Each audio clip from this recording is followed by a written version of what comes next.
Hello everyone, welcome to an episode of TCG Talk, back today with another video. And in today's video, we're finally going to be giving you all a gameplay video with the new Shuko list that I recently just put out. If you want to go check out what the list is all about, I just made the video on it yesterday at the time that you will see this. So please go check it out. I'm playing my buddy Parker in his Viserai build. Super fun matchup. Parker has been playing a lot of Dromai, which is why we haven't put a lot of gameplays out, because Parker and Matt both are testing Dromai hard. And we already put a Dromai gameplay out, and Dromai in the Fi is not very good for Dromai. Not very fun to watch, to be honest. So we haven't had a lot of time to record a lot, but now that we're having fun and playing other heroes, you'll see a lot more gameplays. Parker's been playing Viserai since he started playing the game. He plays a very, very aggro version of Viserai, and he plays an aggro play style as well, where he doesn't block a whole lot. He's very confident in being able to, smack back, which you'll see in this gameplay. For this, my sideboarding options, I took out 3 Rising Resentment yellows and put in 3 Erase Faces that'll help turn off Viserai. And then I swapped out Snapdragon Scalers for Tide Flippers. That's pretty much what my thing was. My game plan here is I don't block. The only time I block is with equipment on key cards, and the only time it's really a key card is red Mauve Skies, maybe yellow, depending on what the attack is. I will not block a blue Mauve Skies. I'd rather keep hitting him back. In my opinion, Fi is going to have better turns, turn to turn. So I don't care if he hits me a little bit. I'm going to hit him back, and I'm going to keep hitting him back more consistently. So he won the roll. He decided to go first. Wanted to set up his Rune Chants. So, he pitches 2 to make a Rune Chant, and then 1 to play Runeblade Incantation. And then he comes in with Spellblade Assault, making an additional, 3 Rune Chants. I block it all out. Nothing crazy, but he does make 3 Rune Chants and gets a Runeblade Incantation out on the field. Super good turn for him to start. Like, he's basically going to have 4 damage available next turn. So I knew I would have to really start hitting the gas quick. So I ended up playing Red Rise from the Ashes. So this right here is the best 2-card combination, in my opinion, that Fi has. Red Rise from the Ashes into Blaze Headlong. This 2-card combo is nuts, right? It's nuts. The fact that I can go get my Phoenix Flame and then play a card for 7, go again, is insane. Like, if I had to pick a 2-card hand, like if I only have 2 cards available, I'm doing Rise from the Ashes and the Blaze Headlong, because I'm going to be able to arsenal my Phoenix Flame and play Blaze Headlong for 7. But in a 4 and 5 card hand, it's amazing. And we have a 4-card hand here. And like I said in my deck tech, when you can make Fi's first chain link, excuse me, be really high, it puts your opponent in a really bad spot, because it forces them, right, to say, like, okay, like if he's the Viserai player, right, he's like, okay, this guy's coming in for 7, and he has 3 cards in hand. One of them is a Phoenix Flame. If he has a blue, that means he's going to be able to come in with 2 attacks, and his Kodachi is likely. So he's going to come in for 4 more links, possibly drawing from Mask. So, like, how do I defend against this, right? Do I defend to block it all out? Do I chip block it and leak through some damage, and he still gets a point towards his Mask anyway? Do I not block it and just take 7 to the face? Viserai can block a little bit better than most heroes, but it puts him in a really bad spot, especially in, like, the aggro mirror. Like, I found that this just hits for 7. Like, they don't block it. So he fully blocks this out with a Mordred Tide, a Lead the Charge, and I think a Vexing Malice. So when he blocks like this, I'm looking at his blocks, and that's why he spread his cards out, because I was like, what did you block with? Because I want to see what he blocks with, because it tells me what he's doing. Since he has a Mordred Tide there, I know it's a big oof for him. My guess is either one or 2 things. Either he has a 3 non-attack action hand, and he can't really do much with it anyway, because he's not going to play Mordred Tide and a Vexing. That's just dumb. It's a waste of his Rune Chance. Or he has an Amplify the Arknight, which is like the worst case scenario, right? So once I see that, either he's just going to play Amplify the Arknight for 9 cold damage next turn and try to slap back at me, or he has a crap hand. So, I try to push through a little bit more damage, just eke through some stuff, playing Ronin and Renegade and the Phoenix Flame, and then I arsenal a card and, move on. So he goes up to 4 Rune Chants, and then Arsenal passes.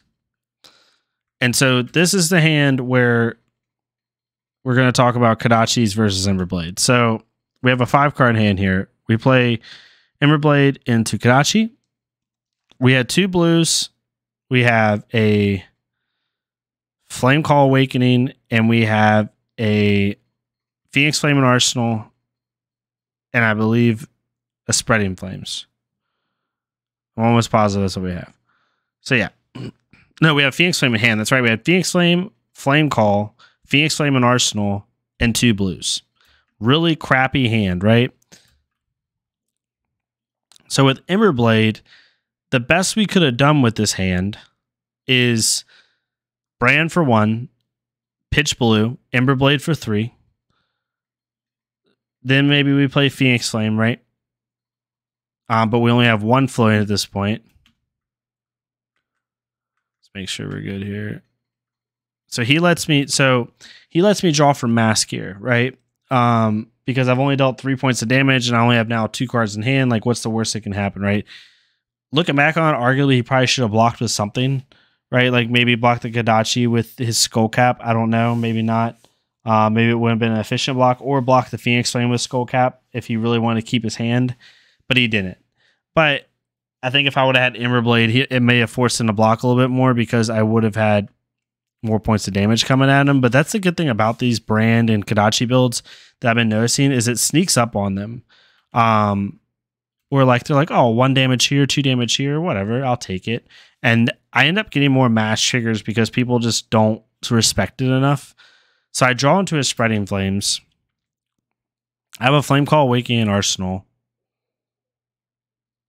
And I have 1 floating. Spreading Flames comes in for 4. He blocks it with equipment here, I think. Or no, he doesn't. Yeah, he does. Blocks it with equipment. I spin 1 to play Flame Call Awakening here for 4. Go get a Phoenix Flame. And then I make the really risky. So if you look at that, right? So we drew in the Spreading Flames. So looking at that hand, right? We have 2 blues. We have a Phoenix Flame. We have a Flame Call. And we have an Erase Face in hand. So we would have had 2 blues with a Phoenix Flame, a Flame Call, and an Erase Face. So what we could have done, you know, we probably, with Emberblade builds, would have had to just ignore Flame Call's ability, play Flame Call for 3, swing with Emberblade for 3, taking up all 3 of our resources, and then pitch and play Erase Face for 6. Only 3 chain links. Or we play Brand with Cinderclaw for 1, you know, play Phoenix Flame for 1, play Flame Call for 3, go get a Phoenix Flame, play Phoenix Flame again for 1, so now we dealt 4 damage, and then play Erase Face for 6, pitching our last 2 resources. And then maybe play Brand for 1. Either way, whatever line you want to do with Emberblade on this type of turn, it's not efficient, which is why Emberblade, in my opinion, when you have 2 1-cost cards, really puts you in a bad position, because people are always like, oh, you just won't swing with Emberblade that turn. Well, then you just wasted a link, right? And it makes you play unideal lines, in my opinion, which is why I like Kodachi's. Now here, I make a really big kind of gutsy call. I am going to have a Phoenix Flame engraved at the end of this turn, which is the only reason I had the balls, lack of a better term, sorry for my language, to make this call. I've noticed that he has now taken 3, this is 4, so 7 damage without even giving up a card from hand. And the one thing he did block, he blocked with equipment. So he's wanting to keep his hand. He has a Rune Blade Incantation trigger that's going to happen. So he's going to have 5 rune chance on a 5-card hand. I need to force damage and I need to force him out. So my one option was to just play Phoenix Flame and Arsenal, play Phoenix Flame maybe, or Phoenix Flame and then Arsenal and the Erase Face, something like that. But it wasn't ideal. So I'm saying, okay, why don't we Erase Face for 6, and he's going to take 6 damage to the face and turn off Viserai. So if this is a big Morgetide, Revel, and Runeblood turn or something like that, it's not going to be nearly as good. And it's going to put him down to 24. So he's going to be at a 16 life deficit. So I end up playing Erase Face here and kind of making the gutsy call to bottom my Phoenix Flames and hoping I draw into a Flame Call quickly.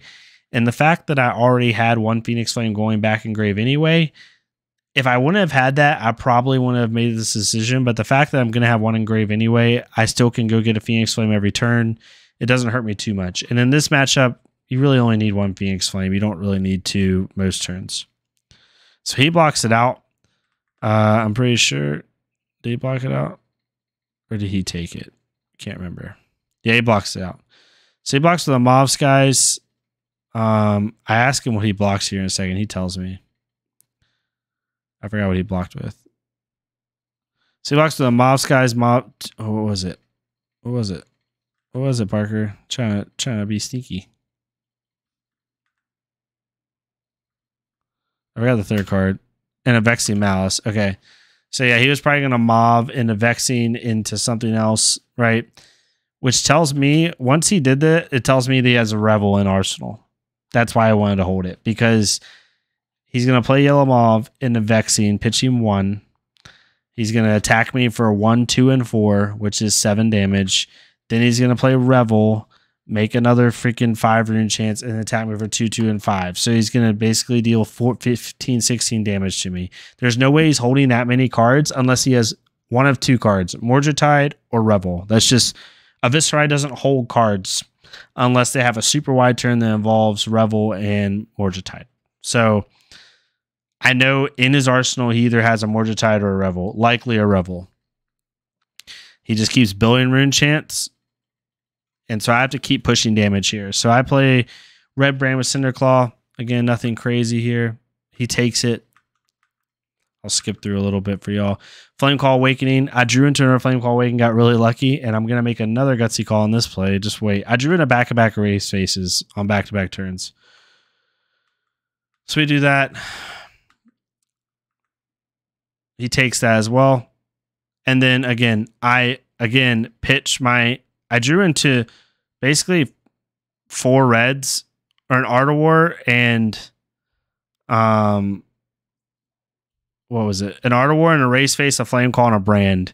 So like this is the best I can do. Again, I'm gonna push damage. I'm threatening Mass Trigger. I'm threatening Viserai being turned off, which again, if he blocks this, that tells me he now has a Revel in Arsenal. Because I don't think he cared too much, right? He just wouldn't. It's likely a Revel. So but I am threatening a good amount of damage, and if he takes this, he's going to go down to 18 to 40, which in my opinion against 5, I don't care how good of a Viserai turn you have, you're not coming back from that. So he has to block this out, which he does. So again, he has 5 rune chance, but he only has, you know, a 2-card, 3-card hand, can only do it so much, but he does have 6 rune chance now. And he ends up playing Mauve Skies, which really surprised me because I thought I could have swore it was a Revel. And he ends up drawing into a Revel, I'm pretty sure. So he plays Swarming Gloomveil for 4 and 6. I take all 10. Pretty sure here. Or is this the card I oh, this is a red Mauve. So this is the hand I blocked. So I have 2 Lava Bursts in hand, a Mountain Anger, and then some, I think a Ronin Renegade. So I just block out here a little bit. I'm not going to clap back enough on my turn to really make a difference. And once he plays Consuming Volition here, I'm now like, okay. Well, so he didn't have the Revel. I thought he had the Revel, guys. My bad. He does have a Revel in this game, but not this turn. When I see his Consuming Volition, I'm like, okay, if I don't block this, he's going to make me discard anyway. So why would I take the damage, right? So we end up blocking here. So as you can see, Mountain Anger, we had 2 Lava Bursts, a Mountain Anger, and a Ronin Renegade. So we block with a Lava Burst and Mountain Anger. I'm going to ping him for Ronin Renegade for 3 and then Arsenal my Lava Burst. Again, keeping that life advantage total as much as we can. He only has 1 rune chant now, so nothing crazy. He ends up blue Mauve-ing me into Spellblade Assault and going off what I said at the beginning of the game, not blocking unless it's a red. So we don't block this. We're just going to keep the damage rolling. And then here's where he plays his Revel. And he comes in for 2, 2, and 9. So, I mean, as you can see there, he dealt 5 damage and then dealt an additional 4 damage, which is 9, then an additional 9 damage, so 18 damage turn, completely unblocked. And I'm now down 6 life. Welcome to playing against Viserai. It's great.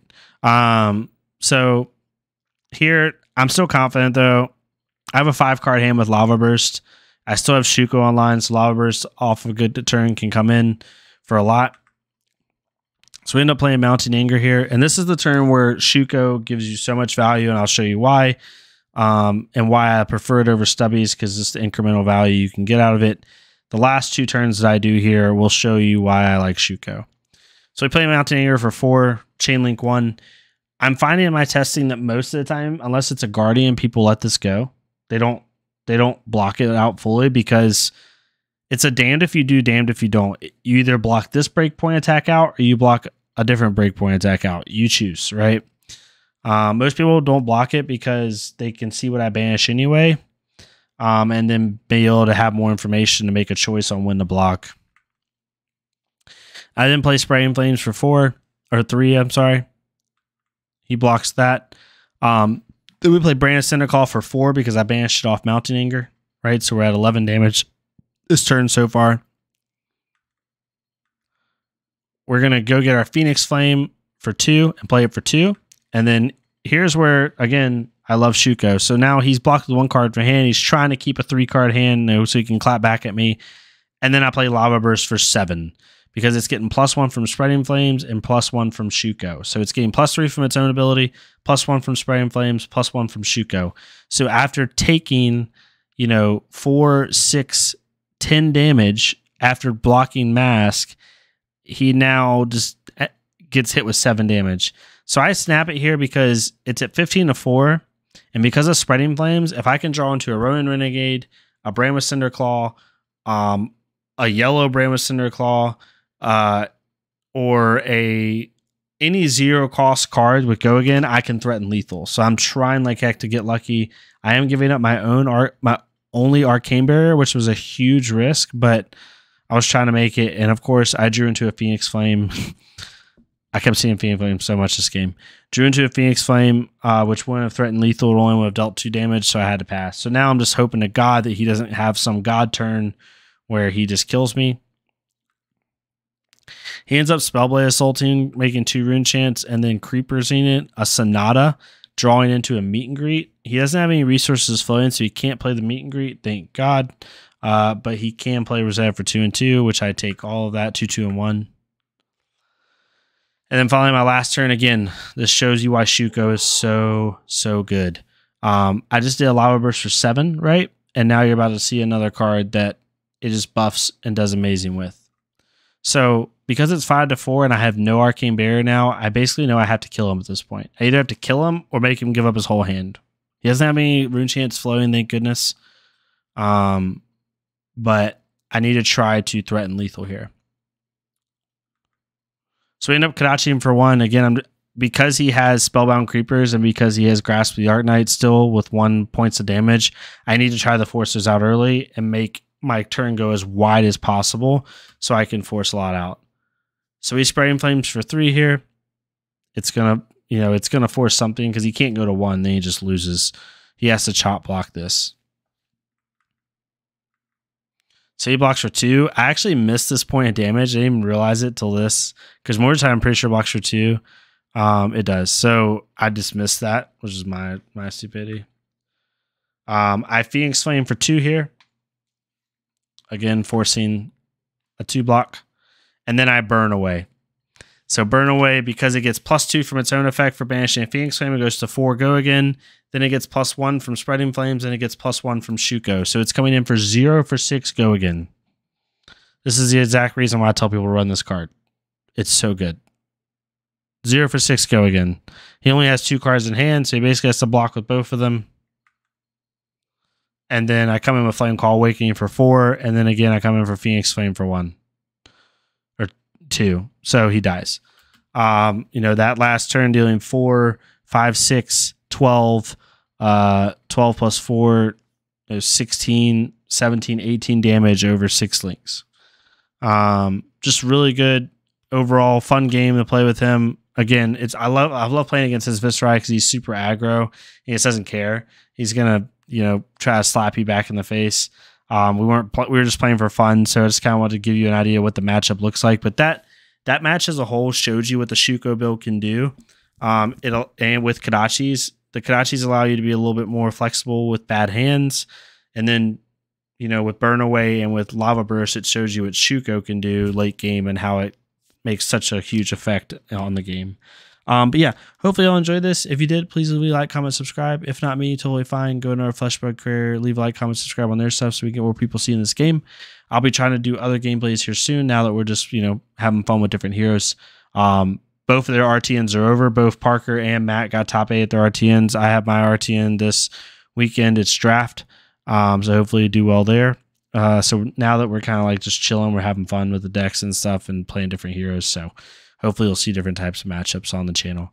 But yeah, hopefully you'll have a good rest of your night. Make sure you join the Discord down in the description below if you want to. So come say hi, and I'll see y'all next time on TCG Talk. Thank y'all so much.